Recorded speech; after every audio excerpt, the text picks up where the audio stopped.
मसीह यीशु के अज़ीम जलाली बाबरकत नाम में सबको सलाम।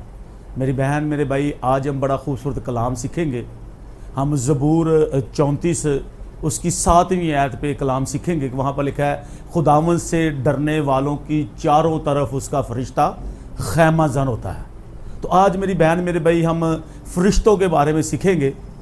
बाइबल में बहुत सी जगह पर फरिश्तों का जिक्र है और बहुत से फरिश्ते जो खुदा के लिए, उसके जलाल के लिए इस्तेमाल किए गए। तो मैं आज आपके साथ ख़ासकर 3 फरिश्तों का जो है जिक्र करूंगा जिनको हम सीखेंगे। सबसे पहले हम देखते हैं यसाया उसका 14 बाब 12 से 20 आयत पढ़ें तो वहाँ पर लिखा है, ऐ सुबह के रोशन सितारे तू आसमान पर से क्यों गिर पड़ा।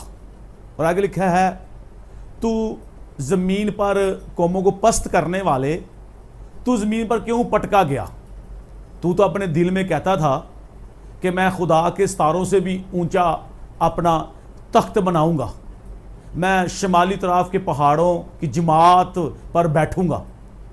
और लिखा है कि तुझे आसमान पर से क्या किया गया, गिरा दिया गया। ये लफ्ज़ जो है, मैं आपके साथ आगे एक और रेफरेंस शेयर करता हूँ, बताता हूँ ये किस फरिश्ता के बारे में बयान किए गए हैं।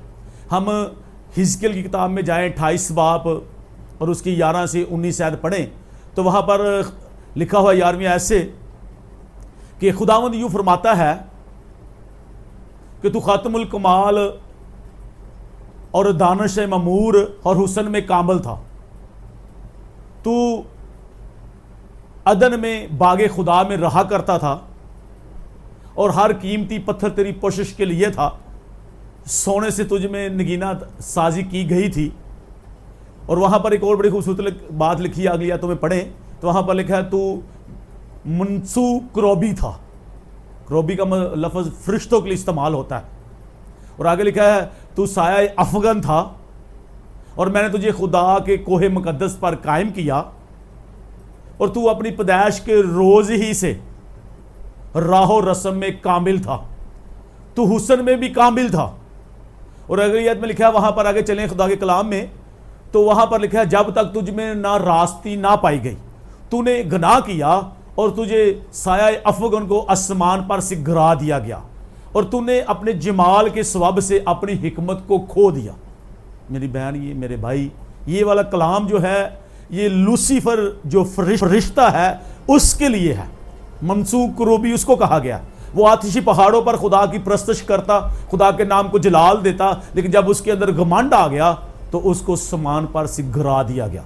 और जब गिरा दिया गया तो फिर आगे क्या हुआ, ये मकाशफा हम 12 बाब पढ़ें 7 से 9 आयत पढ़ें तो वहाँ पर लिखा है, फिर मिकाइल और उसके फरिश्ते निकले लड़ाई के लिए, अस्दहा और उसके फरिश्ते निकले और वो आपस में लड़े। और लिखा है कि वहाँ से अस्दहा को क्या किया गया, जमीन पर गिरा दिया गया अबलीस को। और लिखा है, आसमान पर उनके लिए जगह ना रही, मिकाइल और उसके फरिश्ते गालिब आए। और आगे वहां पर बड़ी खूबसूरत बात 9वीं आयत में खासकर लिखा है, वही बड़ा सांप अस्दहा जो अबलीस और शैतान कहलाता है उसको जमीन पर गिरा दिया गया। इसका मतलब लूसीफर पहले फरिश्ता था, खुदा की प्रस्तश करता, आतिशी पहाड़ों पर रहता, मनसूख रोबी था, लेकिन जब उसके अंदर गुरूर आ गया, घमंड आ गया और उसको क्या किया गया, आसमान से नीचे गिरा दिया गया। और मेरी बहन मेरे भाई, आज भी बहुत से लोग जो हैं, और फिर वो लोगों को कौमों को, दुनिया को गुमराह कर रहा है और बहुत से लोग उसकी गुमराही में आ भी जाते हैं, उसकी बातों में आ जाते हैं। फिर उसने सबसे पहले बागे अदन में ही देखे माँ हवा को गुमराह कर लिया, उसने इंसानों से गुनाह करवाना शुरू कर दिया। आज हमें उससे बचने की ज़रूरत है। एक और फरिश्ता को हम देखते हैं, बड़ा खूबसूरत वो भी फरिश्ता है जिब्राइल के बारे में। जिब्राइल जो है, हम लुका 1 बाब उसकी 26 आयत पढ़ें तो लिखा, 6ठे महीने में एक फरिश्ता जिब्राइल इंक्वायरी के पास भेजा गया नासरत के शहर में। इसका मतलब मुकस्सा मरियम के पास जो फरिश्ता आया था वो जिब्राइल फरिश्ता था। और जिब्राइल के बारे में मैं 2 रेफरेंस और आपके साथ शेयर करना चाहता हूँ। दानियल उसका 8 बाब और 16वीं आयत पढ़ें तो वहां पर भी लिखा है, जिब्राइल दानियल के पास आया और वहां पर लिखा है, ए जिब्राइल इस शख्स दानियल को इस रोया के मायने बता दे। और फिर आगे हम नावे बाप की 21वीं आयत पढ़ें, दानियल ही, तो वहां पर भी दानियल कहता है मैंने फिर वही फरिश्ते को, जिब्राइल को देखा, उसने मेरे साथ शाम की कुर्बानी के वक्त कलाम किया। इसके बाद जिब्राइल का जो काम है वो काम है खुदा का पैगाम लेकर लोगों के पास जाना। और एक और फरिश्ते के बारे में हम सीखना चाहते हैं आज, मैं जो आपके साथ शेयर करना चाहता हूं, बड़ा अच्छा मैसेज है, बड़ा अच्छा कलाम है ये। उस फरिश्ते का नाम है मिकाएल। अभी आपने नाम उसका सुन लिया है जब लूसीफर की बात कर रहा था। तो मिकाएल का काम क्या है? वो हमारी मदद के लिए आता है, वो हमारी मदद करता है खुदा के बंदों की। आप दानियल पढ़ के देखें 10 बाब उसकी 13वीं और उसकी आप 21वीं आयत पढ़ें तो वहां पर लिखा है दानियल ने जब 3 हफ्ते 21 दिन का रोजा रखा तो मिकाएल फरिश्ता उसकी मदद के लिए आया।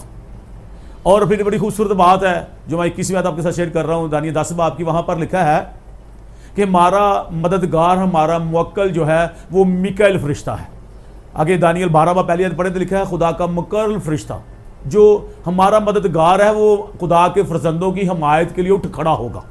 इसका मतलब मिकाएल हमारी मदद के लिए आता है। आसमान पर जब लड़ाई हुई, मिकाएल और उसके फरिश्ते, असदहा और उसके फरिश्ते लड़े, मकाशफा आप 12 बाब 7वीं से पढ़ लें, तो मिकाएल जब वो खुदा के बंदों की मदद करता है।